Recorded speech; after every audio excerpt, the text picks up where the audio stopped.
Well, thank you everybody for coming and braving the rainy weather. I know I promised sunshine, but it didn't quite work out that way. But thank you all for coming nonetheless. Welcome to AI and Deep Learning for Enterprise number 16. We're very lucky to be both sponsored and hosted by Daemon today, so thank you for them for doing that. First things first, a bit of housekeeping.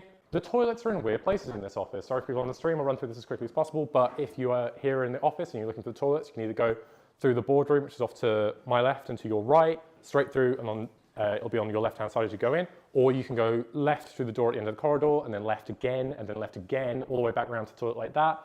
It's a weird route. The door is broken. It's being fixed, as far as I'm aware. Yeah. Perfect. Cool. So, with that out of the way, your hosts this evening, obviously you met me. Hi, I'm Hugh. I am a developer advocate in Imply, a long-term organizer at Adel. And Motse from Daemon is looking after us this evening. He's a senior consultant here, and he'll be telling us a bit about Daemon in just a moment. We also have Ben at the back next to Motse, who is also from Daemon and can help answer your questions about the venue and about Daemon. So, onto our agenda. This evening, we have Damien Jade Duff from Daemon, principal consultant, and Ben Shields, CEO of Nomi AI, who's joining us in the room, who are talking about a vision to realization in an AI-powered historical video chat experience. Very exciting. Steve Morris, who, due to me being slightly flustered before the event, is the... I've got a title for you. He has a title. What's your title, Steve? The Power of Storytelling. Let's go with that. Steve Morris's title is The Power of Storytelling. Steve, a very cool expert in all things design thinking, storytelling, and inspiration. So, without further ado, I'm going to hand over to Motse, who's going to talk a little bit about Daemon. Hi. Face towards the camera, right? Yeah. Good evening, everyone. My name is Motse, and I am a senior consultant here at Daemon. Who is Daemon, you ask? We are a technology consultancy based in the UK, and I'm specifically from the data, AI, and machine learning practice. Although we cover a number of different areas. So we have an engineering practice, we have a DevOps practice, and a performance engineering practice. So we cover all of the areas. So we work with a number of different customers, so all the way from ranging from startups to enterprise clients. So we've worked with the likes of Sainsbury's, Domestic in General, Superdry, some large enterprises, and you'll also be hearing from Ben Shields, one of our startup customers, in a moment. We are also, I am from the data AI and machine learning practice, as I mentioned. So I'm going to tell you a little bit more about our practice. So in the data practice, we work with large enterprise clients doing things like building. So, for example, in one engagement, we're working with our clients to build a financial data warehouse, and we're building this in the AWS cloud, so using a variety of different technologies. On the other hand, we recently attended the AWS Summit, and so if you scan this QR code, you'll find an article about our experiences there. And one of the things we enjoyed most about that is the massive focus that's coming on generative AI through Amazon's new product, Amazon Bedrock, which if you've ever used it, it's a way of working with generative AI that moves us from model building and takes all the way to actually building actual applications. So if you follow this link, you'll read about our experience there. And one of the reasons we're so excited about this is because one of the things we've been doing for quite some time is working with clients to say, okay, moving from the technology to what is the actual application of this, right? How do you actually build a useful sort of thing that clients can work with? So that's one of the things we're excited about. So scan the QR code and read about our experience there. And if you are interested in, working with us, we're currently hiring. So we're looking for data consultants across a variety of grades. We're looking for engineering consultants as well as DevOps consultants. It may not be listed here, but we also have openings across a number of non-technical roles. So we're looking, in primarily sales. So if you're interested, again, scan the QR code, take a look at our openings, and With that, I'll hand back to our host. Thank you. Awesome. Hi, everybody. My name is Ben Shields. I'm here to talk to you about Nomi AI. I am the co-founder and CEO of the company. We are a interactive generative video and commemoration platform.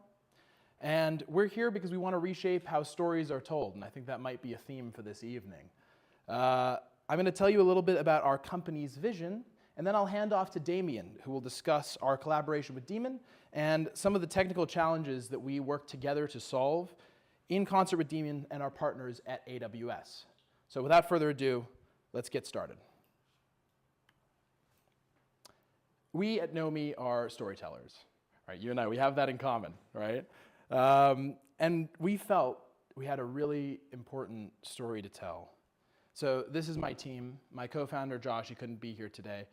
But Josh and I had two very different backgrounds that both led us to the same conclusion.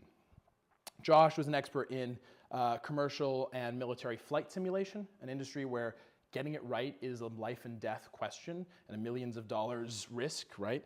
And then my background was I studied history at university. I then got a master's degree in public policy, later went to work on a lot of political campaigns, think tanks, and then I eventually found myself in entertainment working for Formula One, doing communications.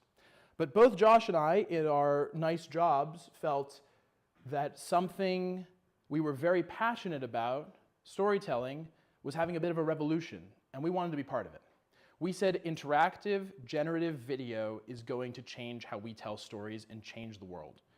And we said we had to be part of it. So we did something that a lot of people called us crazy for. We quit our lovely jobs and said we're going to start a company, and we're going to find a way to tell these stories passionately and engagingly, right?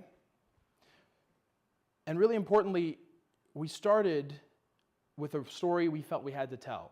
So both Josh, my co-founder, and I are Jewish. And these are some of our ancestors here who survived the Holocaust. Now, they had very different stories. George, on the left here, that's Josh's grandfather. He survived 3 different concentration camps because he was such a good electrician they kept him alive that long. On the other side is Izzy Amir, my great uncle. He, at age 16, leaves Morocco to go fight the Nazis because he knew he had to. There was no other choice. Now, these men, George died in 2002. My great uncle died in 2005. They're no longer alive to tell their story. They're no longer with us to share their experiences.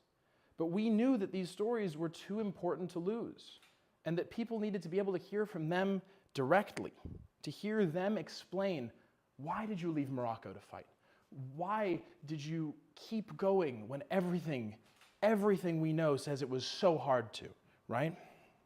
We don't want to put words in their mouth. We want you to be able to talk to them directly, and that's the power of what we're trying to build. You see, there's an ancient Etruscan concept called the saeculum. What it means is it's the period of time from when an event occurs to when the last person who remembers it has passed away. And when that ends, it's over. At that point, you only have what the historians wrote down or what documents remain, right? Our mission at Nomi is to say that that saeculum for your story and the stories of the future must last forever. So we decided to build a system, and this is where we worked in collaboration with Daemon. We said, we need to build a system that can take your face, your image, your voice, and the way you speak, and the way your accent even, right? And your life story, and the things that you experienced, and turn it into a comprehensive, holistic representation of you that you can have a conversation with just like a FaceTime call. And for us, it was really important to move, and Damien will speak about this a little bit after me, it was really important for us to move from prompt engineering to personality engineering, to building this really holistic representation of the person so that you can adequately and accurately understand it, right? I'm a historian by trade, originally. I'm a stickler for the historical accuracy, and Josh is the simulations guy, so we knew we had to get it right, especially when dealing with topics like the Holocaust. The bar was 100%. There was no room for any historical error because you end up spreading misinformation. This cannot be, right? So we had to get that right, and we were really proud of the work we've done to do that. So I want to show you our product in action, show you how it works, and I want to tell you a little bit about Marcus. Marcus Aurelius was a Roman emperor who reigned in the 2nd century AD. He reigned during a time of prosperity, but also challenges. But what's incredible about Marcus is that, unlike a lot of the Roman emperors, we have his own writings. His journal is still recorded as the Meditations. It's a book you can go to W.H. Smith and buy. And so we have so much information about the man. And so we said, let's build a really accurate picture of him. And what we did was we created an educational chatbot that reflects his personality because we have attestation to it, right? So I'm going to show you a demo in a moment of me rather, speaking to Marcus. Okay, let me make sure it can hear him.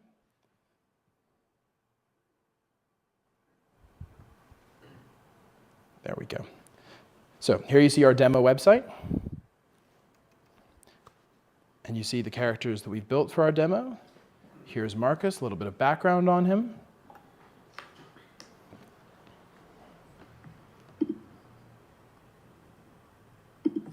Hi there. Tell me your name.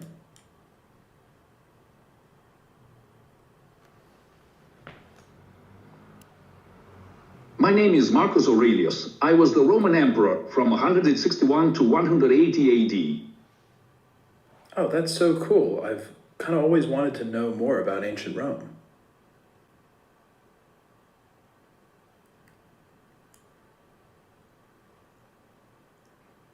Rome was a fascinating place with its complex political structures and diverse culture. It's always a pleasure to share about it. Ask away.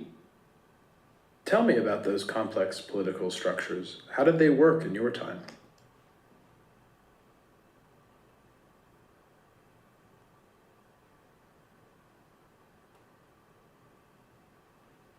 In my time, the Roman Empire was governed by a mix of elected officials and hereditary rulers. The Senate held a significant power, but the emperor's role was becoming increasingly dominant. I often relied on a council of advisors for decision-making, as they provided valuable insights and perspectives. What was the biggest challenge you faced as Emperor of Rome?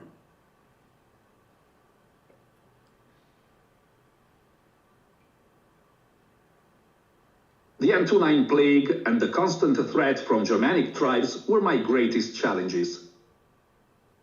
Gosh, that's so interesting. Thank you for telling me all about that, Marcus.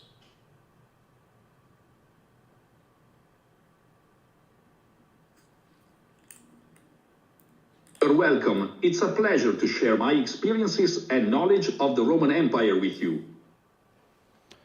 Now, I think as you could see there, the power of this technology is huge, but it's still really early days. The future of this is going to be that it's very snappy. It can properly reflect the character of a wide variety of individuals, and soon we have some plans in the pipeline to make this incredibly scalable and to bring it to wide audiences, right? So I'll talk to you a little bit about verticals in a moment, but what we're really excited about is that we have really good collaborations with global leaders. We have a relationship with AWS Activate, which originally brought us in touch with Daemon. They gave us resources to build our initial demo, and we're really supportive of the project and all of its aims. And we also are really proud to formally announce our partnership with the Dyson School of Engineering and Design at Imperial College here in London. We're going to be working with them to assess the strength of our product from a knowledge retention perspective, understanding how people interact with these interactive generative video tools and how people learn from them and their applications for education, in museums, more of our stuff about learning and education, right? And so we see a lot of verticals and a lot of spaces where this kind of technology can be really powerful, right? I think the first thing that comes to mind for a lot of people is museums. It is educational settings, right? But I think really powerfully, and platforms that have a lot of knowledge and a need for this, are the genealogy platforms, right? Your Family Search, Storied, Ancestry, MyHeritage. These are platforms that already have an incredible amount of knowledge about individuals. They also have users that are desperate for more intimate experiences and connections with their history, their personal family history, and a way to take these black and white photos and to turn them into something that is interactive and engaging. And then we also see a lot of power for this in entertainment, right? You binge watch a series, you've gotten through The Gentleman on Netflix, and then you say, I have to wait a whole year for the next season, seriously? Or we can put the characters in your living room, on your phone, in a conversation with you, so you can keep the user engaged with the story, with the IP, until the next season comes out. We see a lot of power in that. And so I'm going to pass off to Damien in a moment, but this is a way to contact us. This is me and my co-founder, and you can check out our website.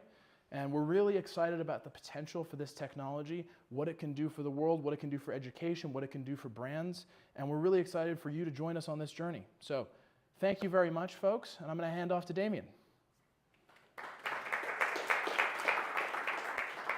Wonderful.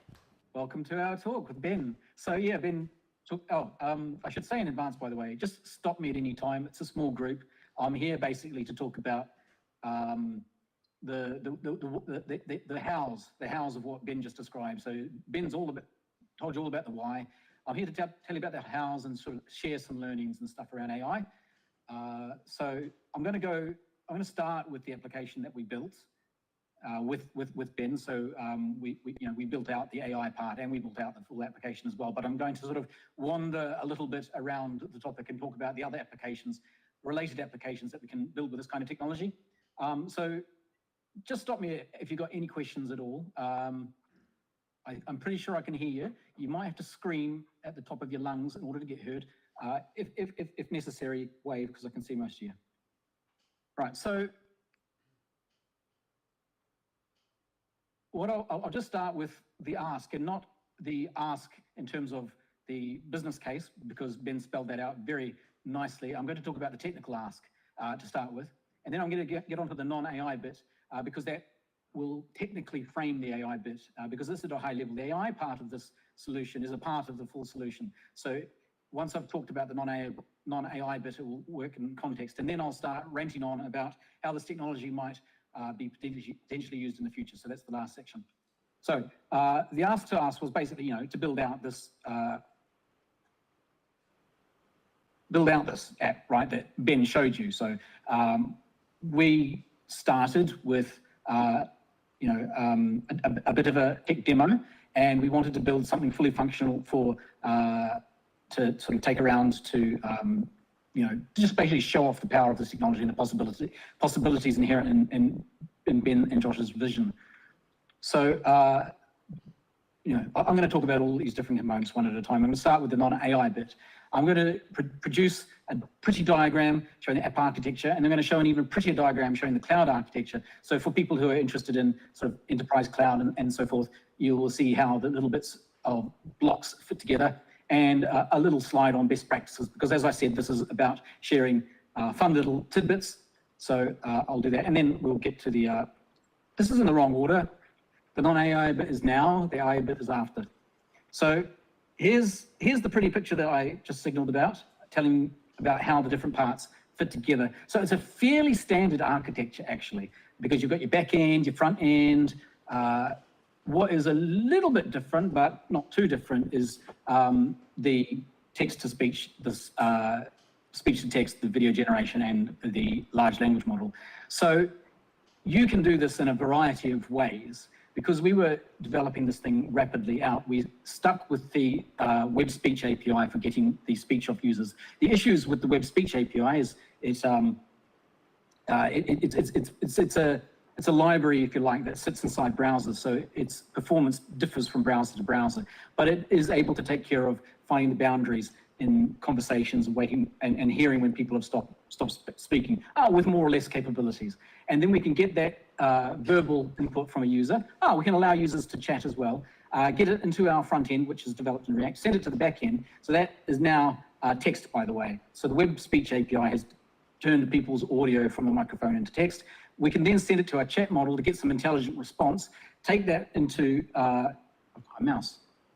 take that and send it into the video generation platform, which happens to have this nice integration with the text-to-speech platform as well, which gives us a lot of power to define voices, right? So if you wanted to, so you heard Marcus Aurelius's voice there. That's one of the a cute little Italian accent there. But when we were working with Ben and Josh's grandfathers, we were able to clone one of their voices, right? So that it was a much more accurate representative of the way that he would speak. So, and then that gets sent with WebRTC, which is the same protocol that I'm using to talk to you now through Google Meet to the front end where the user can see it. So that's how it all hangs together logically. I will now do the cloud architecture for those of us who are totally into enterprise cloud. Here is how you might deploy this on a cloud. So we've got a the things that we get here that's not in the other scene is you get a feeling for how you can make this thing scalable, because you have your orchestration at the top using an Elastic Container Service, which allows you to run many of these backends. You have a managed service for doing the model hosting here in SageMaker. I also included Bedrock because that's, and I will talk about SageMaker and Bedrock in a couple of slides when I talk about the AI bit, which is another way of doing the large language model stuff. Right? So the sort of same stuff that OpenAI does, and a backend and the load balancing to make sure that the requests from the different users are distributed amongst these. And you can see the web speech API here and the other managed providers in this. One thing that we do, and the reason I want to show you the slide is because it's, we come along with a bunch of best practices, right? So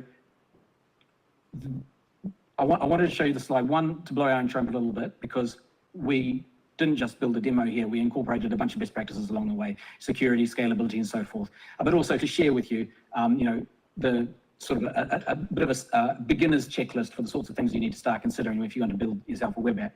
So infrastructure as code, for example, plus orchestration allows you to be repeatable in the way that you deploy and more dependable in the way that your services speak to each other or orchestrate. Environment separation allows you to make sure that when things fall down, they don't fall down too badly, and then you can test in isolation.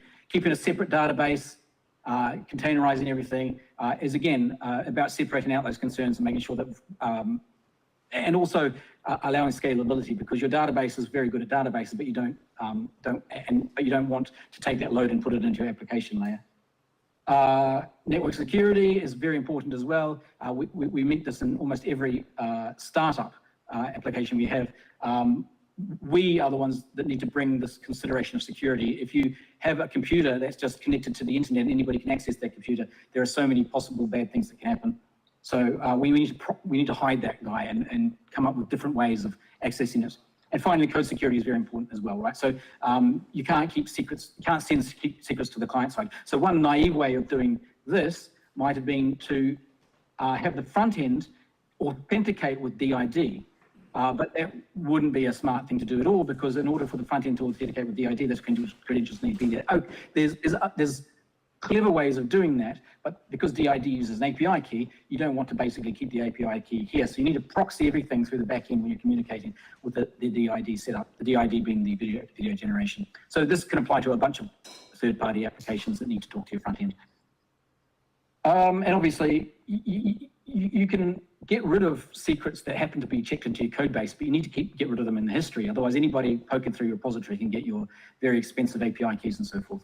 So Git leaks is a very good tool for sorting that out. So anyway, that was just a nice little checklist of cool little best practices if you're going to build a web app like that. But I'm now done with the non-AI bit, and this table of contents is in the correct order.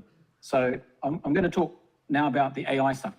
Before I go on to the AI stuff though, has anybody got any questions or comments or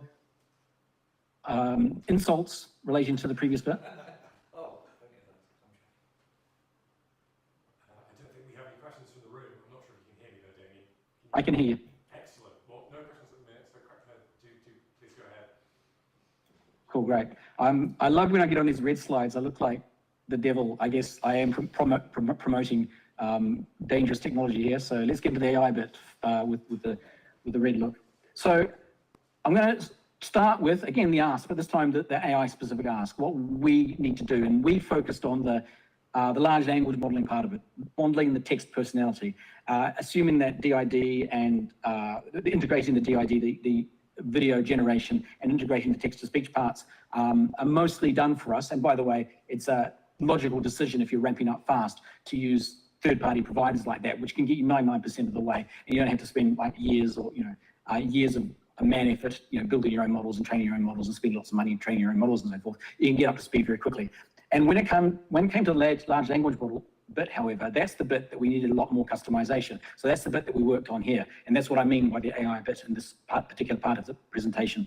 So I'll talk about the ask that we had there, what we needed to get in order to make this thing work well. Then I'll talk about how we host an AI. That's the cloud bit again. How you have to think about, okay, which computer is this running on? How are we going to scale out the capability of these things? How are we going to make our AI access sort of repeatable, dependable? Then I'm going to talk about choosing the best model for your task. We're living in an age of a proliferation of AI models. So I'm going to talk about a little bit about the journey that we took in this particular project towards getting the best model for this particular task, and share some learnings along the way. And finally, I'm going to talk about this personality engineering thing, which Ben foreshadowed before.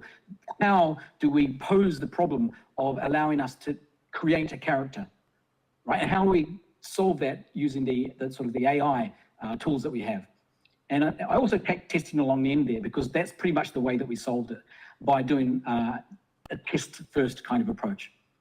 Right, so let's get into it. Let's have a look at what we needed to do here.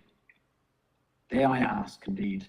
So this is what we want, right? So we want our end-to-end latency to be low, right? So what that means is I speak and then I start hearing somebody talk straight away. Now you saw in Ben's demo, there's still a little bit of a latency there. That's actually going to go away soonish because, well, at least as promised, because our third-party provider that does the video generation, that is DID, have in the pipeline some streaming capabilities. It is my understanding. So what is currently a little bit of a wait while you wait for that video to be generated is going to turn into almost no wait, because as soon as the first let's say sentence or chunk of text that can be generated comes through, it'll be shuffled along to the speech-to-text engine, which will be shuffled along to the video generation, and you'll get very quick response. At the moment, although we are capable of streaming down text from our large language model, we have to pack that all up, send it to the video generation engine, and then it starts generating. Yet, as you could see, it's fast. It's fast. It's faster than anything we could have imagined a couple of years ago. So, that's just a matter of time. We need to just be ready to handle those capabilities when they come along. But it is very important, as Ben alluded to, the user experience, right? So you don't want to be sitting there waiting for the person to reply. You could just use the text interface to speed things up a lot, not wait for the video to come down, and sort of have a conversation that way. But we really want to create the sort of full end-to-end experience, user experience. So in the second line, I wrote about robust and scalable AI tech, right? So we don't want, So this goes back to the same best practices slide in the general context that I gave you before, but we also want it in the context of AI. We want our models to be dependable. We want them to be there. We want them not be costing too much. We want them to be able to handle huge spikes in load when everybody comes online and suddenly loves your app. We want to be able to control characters, create personalities, right? This is what we're talking about when we're talking about personality engineering. We need to also be able to control we need to be able to control how the AI behaves. We don't want any sort of bad stuff. And actually, you know what? I'll come up with some examples of what we wouldn't want here, the kind of naive approach that you might get if you just started poking around with this technology without really knowing what you're doing. In terms of end-to-end latency, it's very easy to mess it up and get very low latencies. At least it was when we started this job. There's been a proliferation of very good hosting, model hosting, and sort of open source models, and just a huge menu of possibilities out there right now. So it's harder to get that wrong, but you can still get it wrong by messing up some basic things around streaming and saving of chats and so forth in the back end. So going from here to here, yes, possible. And this is again related to the robust and scalable stack. You might have you might just have all the insecure stuff. You might have the keys in there. You might have things publicly exposed. But we need to get to a place where everything's robust, scalable. We can build on it if we need to. If we suddenly get 1,000 new customers, we have to be able to handle that. So characterization and personality. So it's a bit hard, and this is one of the things that I'm going to talk about, getting these AI models to give the tone that you want. I mean, it's very useful if you can get the voice generation according to a certain style, and if you can get the video, because people will forgive a few things. But when your large language model is coming up with emojis like that in the middle of something that's supposed to be a verbal interaction, and talking about stuff that's completely out of context, that's no good. So you have to lock that sort of stuff down. But if you look at the bottom one, you have to lock it down even further, right? You need safe stuff. You need to be able to really lock down how these models, how these large language models, how these chat models work. You can't have them doing stuff like this, right? So this is something that we saw a few times, right? If you challenge this model to tell you something, because a lot of the work we did, and I should have foreshadowed this earlier, was around the personas of Ben and Josh's grandparents who suffered through the Holocaust. And the aim was to talk sensitively and empathetically about the Holocaust, which, if you forced the large language models that we were working with early, you might get an answer like this. Oh, you must tell me there's something funny there, and you got a pretty not funny answer back. So you need to lock that stuff down, particularly when you're working with sensitive topics like this. If you're going to give the tools to develop personalities, or characters, then you need to be able to give the right tools that people can specify what those personalities should be, and also specify the realms of what is okay for them to talk about. So what we achieved in the end was, quite, basically as good a latency as you can get. I'll talk about that briefly in the next slide where I talk about hosting. We automated the deployments, and we created this sort of framework for personality engineering, and using automated testing in order to ensure that there was no, at least minimal issues, residual issues after all the work that we did on the personality and prompt engineering. Right, so that's the ask, the AI ask. So I'm going to talk briefly about, let's say you need to work with AI.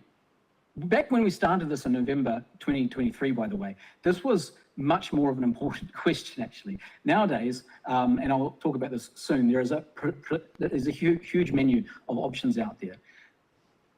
If you wanted to host your own AI model, and this is generally what we have been doing until relatively recently, barring OpenAI and their API and a bunch of other people with their APIs, if you wanted to do anything even vaguely open source or customizable, you would host your own model. So you need some sort of managed service, or just instances that you orchestrate yourself, computers that are in the cloud usually, on which to run these, right? So you need some compute. And then the best way of deploying that compute is in a container. And then that container needs to load up a model, which is basically just a bunch of data, right? So when you do machine learning, you've taken a bunch of data and you've compressed that down into what we call a model, which is basically the data that allows a neural network or a computer program, if you like, to solve a task that it has been trained on with that first data. So you need that model, and we load that from some sort of model store artifact. Usually it's it might be a model store that keeps track of the different versions of the models. And these are quite large files. So, I think the largest one that we work with in this one is 70 billion parameters. So about 20 gigabytes of data, I guess, in this particular case. But there are even larger ones out there.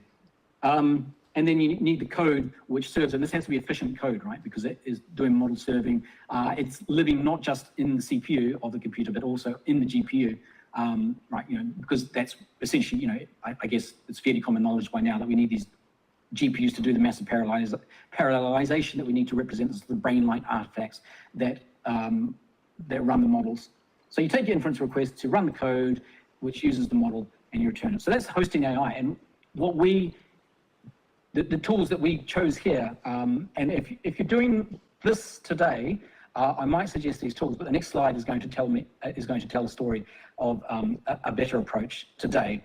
Back in November 2023, this was the best way, because we had to host our own models. So SageMaker it takes care of the managed service and allows you to run containers and sort of do the load balancing and make sure that everything's scalable.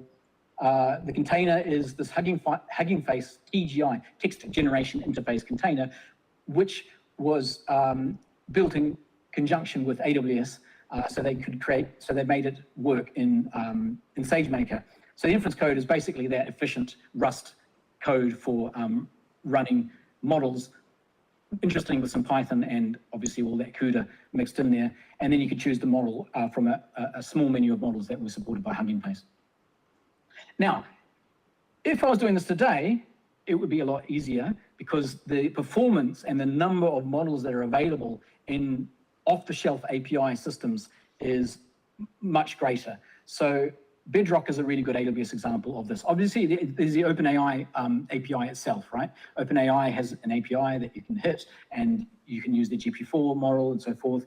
And then within this API, so for example, take Bedrock. Bedrock is a service provided by AWS. There are lots of other services. Grok is one that got famous relatively recently. Within Bedrock, you can run mixtural models, you can run meta-llama models, you can run Anthropic models. We ended up using this a variation of the mixtural models that was trained by a different company, which I'll talk about soon. But anyway, as far as using this technology is concerned, it's a lot easier to set this sort of stuff up. You don't have, and it's also cheaper because you don't have to allocate resources ahead of time, right? The company that you're working with, OpenAI or AWS or so forth, is taking care of allocating the resources. So you do pay as you go. If you're a startup or just doing a proof of concept or something like that, then obviously it makes sense to use this sort of approach. I'm going to leave a pregnant pause while I wait for anybody to poke me with questions. Proceeding. Right, so having a place to host a model or having an API that you can hit models, which is the best model for the job, right? Remembering, we want to create a controllable chat model, one that is able to take our instructions, if you like, be guided as to the particular personality that it wants to take on and be controllable. So how do we choose that? Well, let me just take you through a little journey of how we chose the particular model that we worked with here. So the first thing we looked at was Llama 2 7B, which was state of the art just 6 months ago. It's very fast. It's a 7 billion parameter model, which nowadays is relatively small, but it was very good for the size. Unfortunately, still not good enough. Its reasoning is relatively poor. It gives the sort of responses that I told you before. Oh, I'd love to talk about your smiley face emoji. So, and it's hard to guide it, right? Because essentially the size of the low size of the model means that it's unable to adapt to new situations as well. It also doesn't have as much general information about the world which it can lean on because it hasn't been able to memorize it. So we tried very briefly Llama 2 70B, which is a 10 times as big model. So it's like multiplying the size of your brain by 10. It's a lot smarter, but it's a lot slower as well. And it's very expensive to run one of those guys. We were spending on the order of $30 now just to run that one. So there has to be something better, and there was. So what these guys should say Mixtral, not Mistral. What these guys, Mistral, did is, well, they came up with a model that was a lot like the Llama 2 7B model, but was a lot smarter. But then what they did is they basically combined 8 of those guys together in a way, right? So this is a mixture of experts. So it's like having 8 brain melded at every layer. So imagine 8 Spocks, doing a brain meld together. It's fast. It's smart because if you multiply 8 by 7, you get 54, right? Which is a fairly high number. It's approaching the 70 billion here. So it's a big brain, but it's also pretty fast as well. And the reason it's fast is because those 8 different brains that are melded together are working in parallel, more or less. It's also as expensive as this other one to run it because you need a bigger instance to run it. And the original one that was developed, and by the way, Llama was developed by Meta and Mixtral was developed by Mistral. It wasn't originally trained with a system prompt.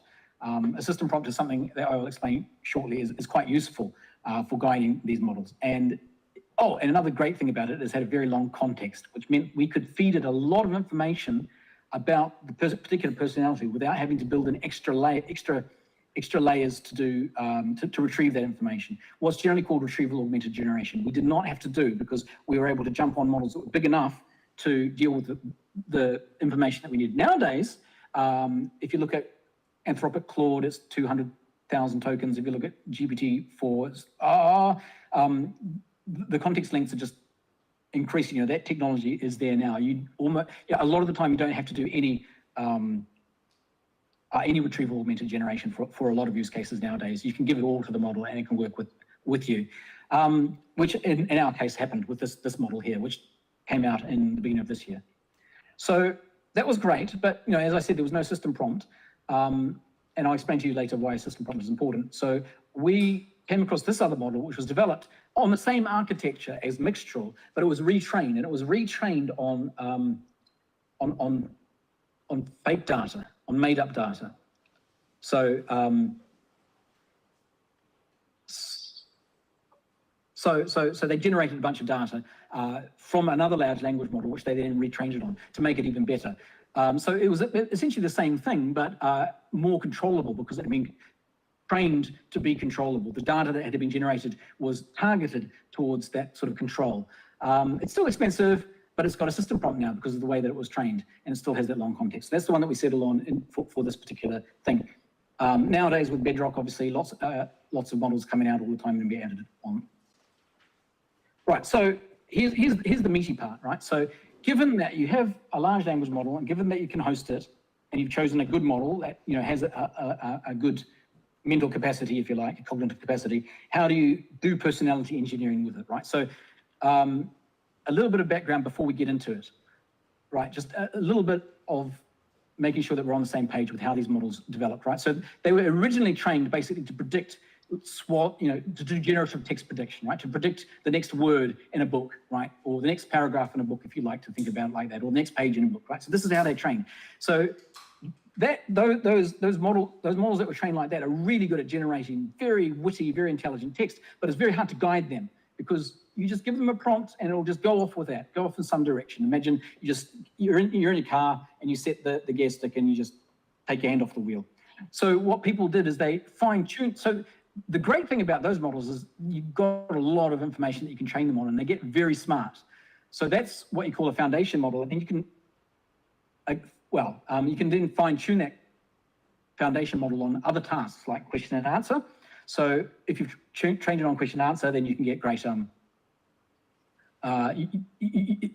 Instead of it just going off and talking about and acting like it's in some forum and making up characters and so forth, it will actually answer questions for you. You can add in task context as well by training on particular different tasks. RLHF is another way of basically giving it feedback so that it gets better.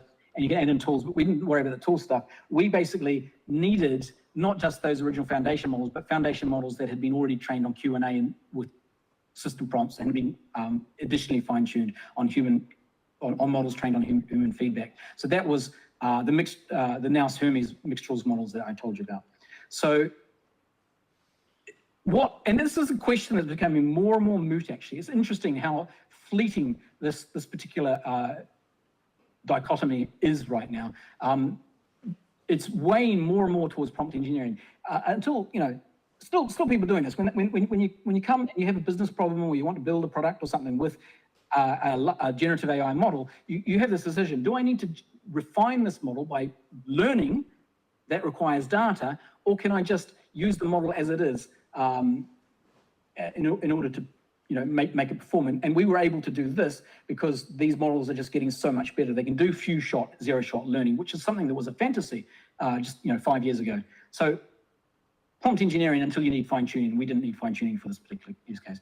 So personality engineering, the heart of the thing, right? So you want to be able to engineer these personalities. You can see that what we need from what I wrote, what we need from them up here. We need to tell it what it knows. It knows about the world. It knows about 2014. But if you've got a character from 400 AD, you don't want it to be able to talk about modern maths. So you have to tell it what to know. But you have to obviously make it utilize what it actually does know that it's allowed to talk about. So, general facts about Rome and so forth. Because, you might have a context length of, in our case, 32,000 tokens, which is about 16,000 words, I guess, more or less. You can feed it 16,000 words of information, but it's not enough to get the encyclopedic knowledge of Roman history that the models already had trained in them. So you want to be able to make it utilize those things. You want it to reflect the desired personality, not hallucinate. Hallucination is a massive problem. Still a massive problem. You need to get that under control. It can just make stuff up. And so these models that have been trained very well, do that less, but you still have to guide it in the right way. So the relevant prompt engineering tools that we use, the system prompt is very important. So the system prompt is, if you've trained a model on tasks, then you can define the task ahead of time. So you can define the task and give you a little bit more power over how the model is used, because we have a user assistant kind of question answer interaction model here, which means we can't really rely on just the Q&A type trained models, because we want to give more information beyond that question answer. Otherwise, information leaks into the conversation, right? If I'm asking you to act as Marcus Aurelius, then you will later say to me, okay, before you know how you remember you asked me to act like Marcus Aurelius? We don't want the model saying that. We want to instruct the model without that instruction being a part of the conversational context. So marshalling all this different information about itself, about the character, getting it templated into a prompt. Warm-up conversations are useful as well. You know how I told you about these models were trained on, the original models were trained just to generate text. There's still a little bit of that in there, so you have to point it in the right direction. So a little bit of a warm-up conversation, make it feel like it's in the kind of interaction you want it to be in. Actually, there's an analogy for the way that we really did it. And obviously, and these are the most important parts at the end here: iteration, attention to detail, and automation. You need to make sure that whatever changes you make stick. You're making a bunch of changes. You're working with prompts, right? So you're changing the text from, talk about yourself in the third person. Talk about yourself in the second person. Oh, I'm in the third person. There are thousands of subtle different ways that you can talk to your model when you're generating your prompt. And you want to make sure that you're not messing up everything else. Right, so this is whack-a-mole, because you might make one change and mess up something else. People who are who've done unit testing in code before will know about this. You need a bunch of tests to make sure that your code still works. And the same thing applies here. You want a bunch of tests basically to make sure that any changes that you make to how the model to your prompt hasn't messed up the other. You might be trying to fix one thing. You might be trying to make it you might want to be making it more historically accurate. You might want to make it leverage its background information that it actually has about the Roman Empire. But then it starts making up some other stuff about the Roman Empire that's not even supposed to know for 300 years later. You want to be able to keep track of that as well. So automation is key here. Human in the loop is important as well. You need to send information up to experts like Ben, historical experts like Ben, or institutions that they talk to as well, who have strong opinions about how this sort of stuff should be interpreted. But at the bottom of it, you need automation. And nowadays, we've got tools to automate even more. So you can automate running the model and getting its conversations back and having a human go through there and check it, which is mostly how we got to the point that we got to. We automated a bunch of conversations, and every time we made a change, we ran all those conversations, and then we just checked through to make sure they were okay. But you can automate the checking of those conversations nowadays as well, and that's an interesting, that's ubiquitous now. That's suddenly ubiquitous, that capability. You can test using another language model how good your large language model is at solving this particular task. You just have to define that test in a much more concrete way than the original task. Right, so that's it for what we did there. I'd like to relatively quickly close out here by looking at how we can use it, because I think this is beyond the tools for how people might go and use this sort of stuff. What we can do with this sort of stuff is on everybody's mind at the moment, and I wanted to sort of inspire people a little bit by looking at how these tools might be used. So in terms of the sort of stuff that I just talked about now, educational applications, Ben talked about that in museums and so forth. You might want to talk to somebody that is historical or something. Ben's talked about all those. And the other thing that's a little bit close to my heart is help desk FAQ type stuff. Helpful virtual agents. Helpful virtual agents is something that, or virtual assistants, if you like. Sorry, virtual assistants is something that, particularly in the enterprise space, I'm a little bit interested in at the moment. Getting ways of helping workers, customers, and so forth get what they want, do their jobs faster. So beyond that kind of technology that I'm looking at here, if you widen the space of sort of applications of generative AI and large language models, we've got hyper-personalization, agents that know about you and what you need and know about, for example, the product catalog of the business that you're talking to at the moment and so forth. Much more than, you happen to look at these products, here are some other products that similar people looked at before. Much more than that. Empathetic personalization is going to be one of the things that this technology does. Knowledge remediation, right? So looking through the reams, looking through all your old emails and sorting them out for you. God, who doesn't want that? But that's an enterprise level problem. Tons of dark data, tons of information that's not under control that AI can help us get under control. Helpful agents, doing your shopping for you, doing your banking for you and so forth. And then cybernetic augmentation. What do I mean by cybernetic augmentation?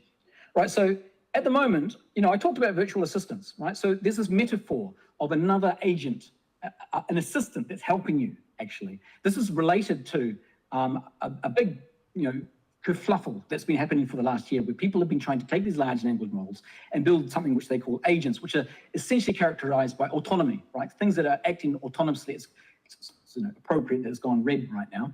These things are supposed to be acting autonomously, right? And there's still a lot of sort of hope around that kind of stuff. But this idea of autonomy and helpful agents, obviously these two concepts have something in common, but there's something different as well. I propose that this is a little bit of a temporary thing.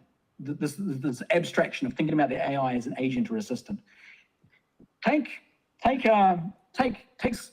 screen readers, right? So if I'm sight impaired and I want to use a phone, right? I've got a screen reader. It will read stuff to me. If you see the way that people use these screen readers, you wouldn't understand the tech, the words that this phone is saying because they use them so fast.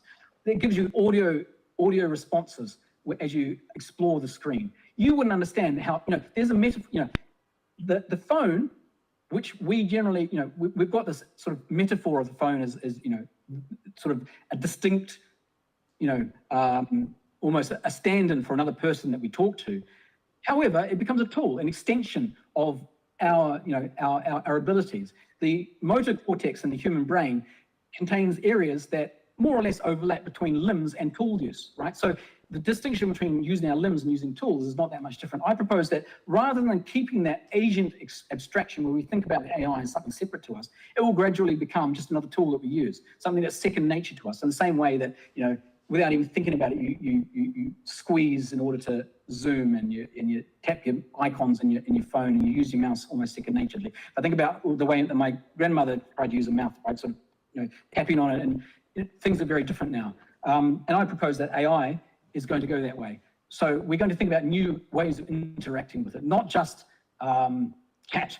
Chat's going to move on. Chat's going to be is a standard at the moment. Oh, okay, for education, I'm not talking about the use cases, the educational use cases that talk to X kind of use cases. I'm talking about virtual assistants. I'm talking about AIs that are going to basically become extensions of us. I'm thinking about how this technology is going to become commonplace, a part of our humanity in the future. Thank you for listening.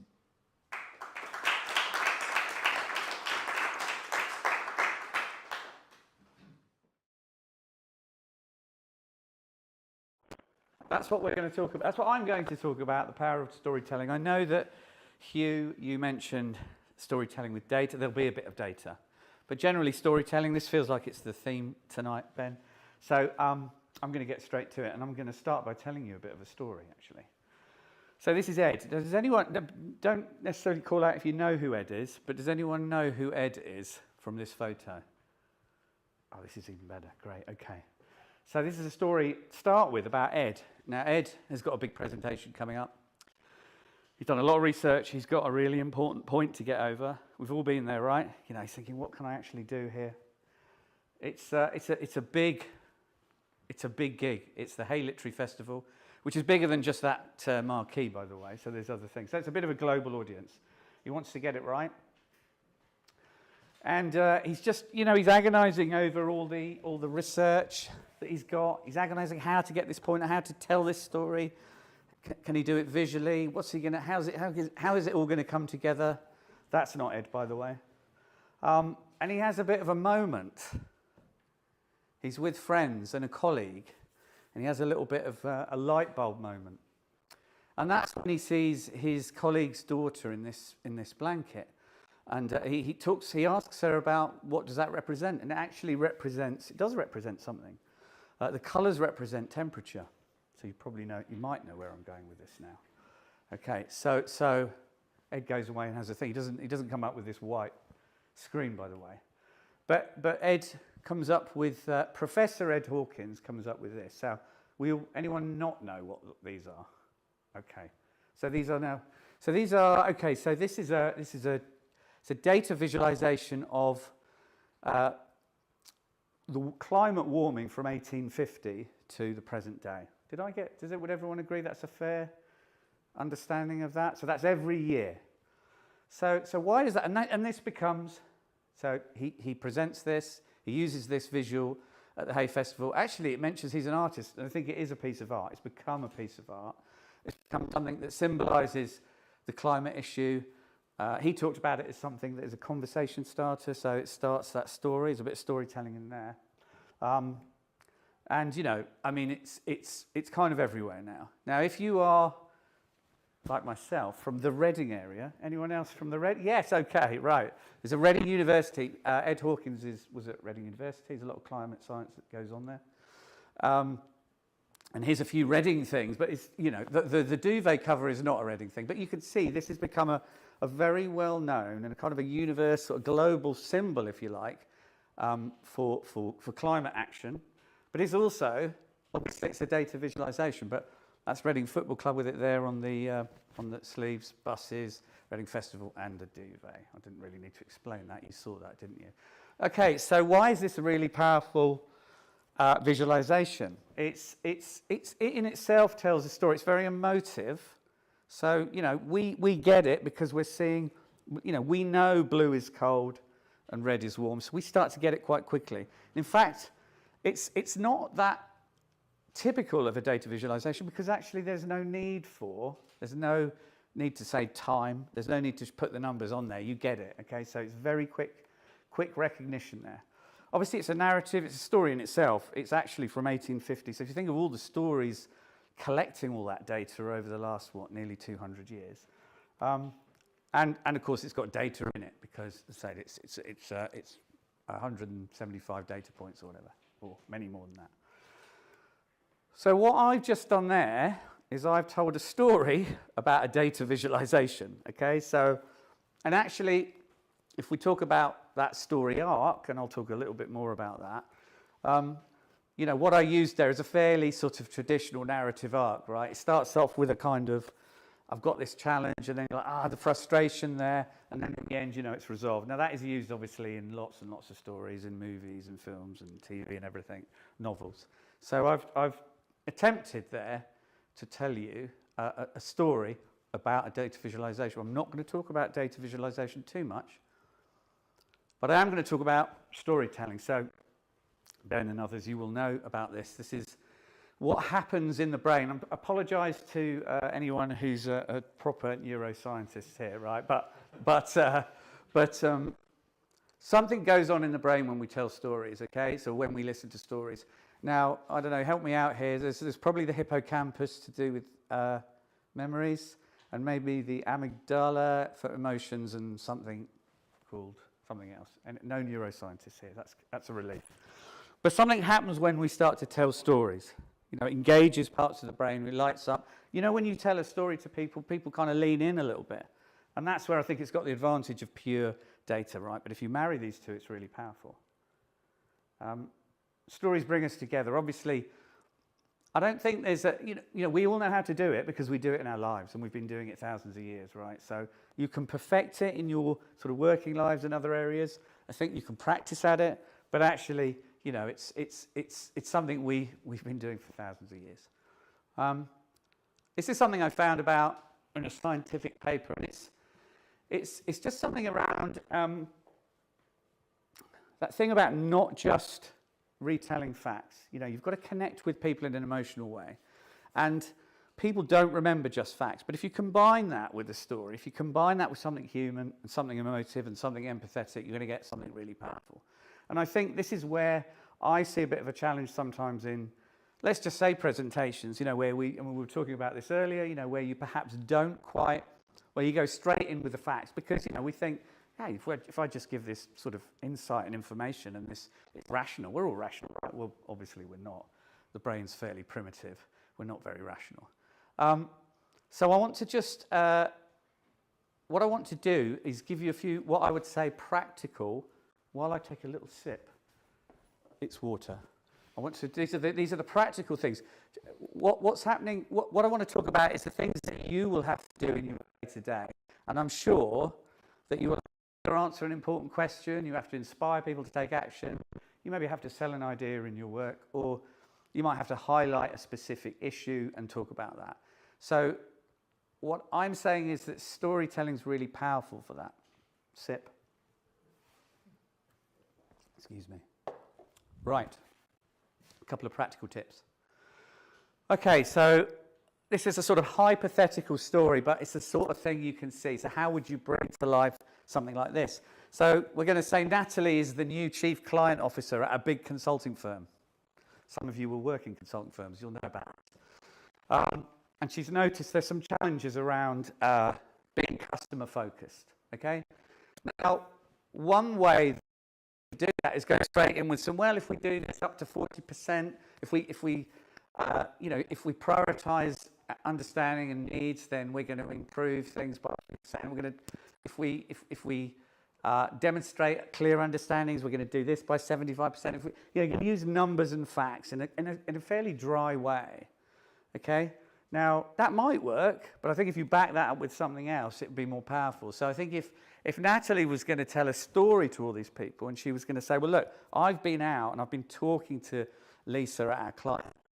And what she said is that we're really good at this, we're really good at the technical delivery, but actually when it comes to certain other things, we're just not quite there. And this is challenging because they're not necessarily going to come back to us. And we might lose some business here. And I think what that does with the audience, they can relate to that because they can imagine that conversation is happening. They might have had similar conversations themselves, so it's very relatable. What she could have then done, what she could do is then say, look, I have a story that from my previous work where we've done certain things and it's changed how we worked, and it really made a difference with clients. And, we got more repeat business and, client satisfaction scores, etc. And if you see here, I've kind of just shown again that kind of narrative arc that you kind of have to take people with you a bit, and you have to kind of be a little bit, maybe Natalie has to be a bit unflinching and say, look, this has happened, but it's okay, we've got this challenge and this is where we are. But if we do this, there's going to be sunlit uplands, if you like, at the end. So that's one way that you could tell, that the executives, I suppose, could tell a story, but hopefully that's relatable to some of your sort of, your own challenges. I'm going to talk briefly about, we come back to this. That's kind of in my mind about Alzheimer's and dementia, because at the last, maybe it wasn't the last one, but the one that Henry spoke at in February. Okay, so at the February ADL, if anyone was there, Henry's a data scientist. He's doing his PhD, and he was talking about, there you go, that's what he was talking about, machine learning approach for predicting deterioration in Alzheimer's. It was really interesting. Actually, he gave us some facts, I think. He went straight in with the facts, something like this. I mean, what he could have done, he could have actually thought a little bit more, visually. I spoke to Henry about this afterwards, actually, so it was kind of interesting. It was a really interesting talk. He could have done that, so he could have brought the facts themselves to life, in a visual way, and in a kind of visual storytelling way, which I think that's quite good. But I asked him, actually at the event, I asked him, why he was interested in it, what happened, and why Alzheimer's. And what he said was that there was a period about a year previously where he wasn't working, and he was volunteering at a care home. And he saw this firsthand. He saw what Alzheimer's and dementia was doing to people and families, and he saw obviously the good care that they were getting, but he could see that for himself. So that moved him to do something. that moved him to go and to do his PhD in this particular area.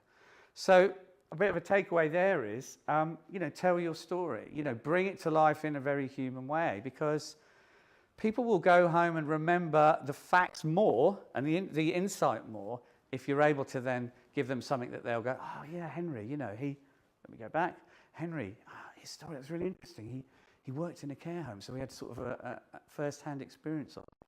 So that's something I think you could all do when you're in that situation. You've kind of, like say, you've got you've got to promote an idea, or you've got to get something over to a new team, or you've got to sell, you've got to, bring some insight to life. So I think, I would say don't be afraid to go big with that human stuff. Yes, the facts are important. Yes, the data is important, but I think the combination is the powerful thing. Did I say it was quick? It was quite quick. I will take questions if there are any. Okay, so a recap. So this thing about emotive, get people to care. So at the outset, get people to care and empathise, and make it something that that's relatable to all of us. Obviously make it about something, but I mean really with the narrative is consider that arc. What's the flow of the story? I think that's quite important. People say beginning, middle, and end. There's a lot more to a story than just a beginning, middle, and end. But I think hopefully you get the idea there. And obviously, what I'm certainly not saying is, you just go with emotion. You don't need any facts. But people will remember the stories. They'll remember the human aspects. But the numbers matter. The facts do matter. They will always matter. So that's really the three things I would say.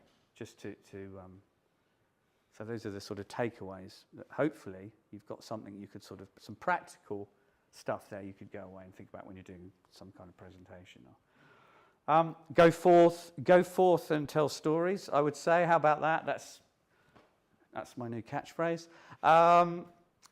See what I'm doing? I'm doing this at the end, you see. I'm telling you about me at the end. I'm not really. You can go on my website, right? I have a website, but thank you for indulging me. Thank you, Hugh, for inviting me.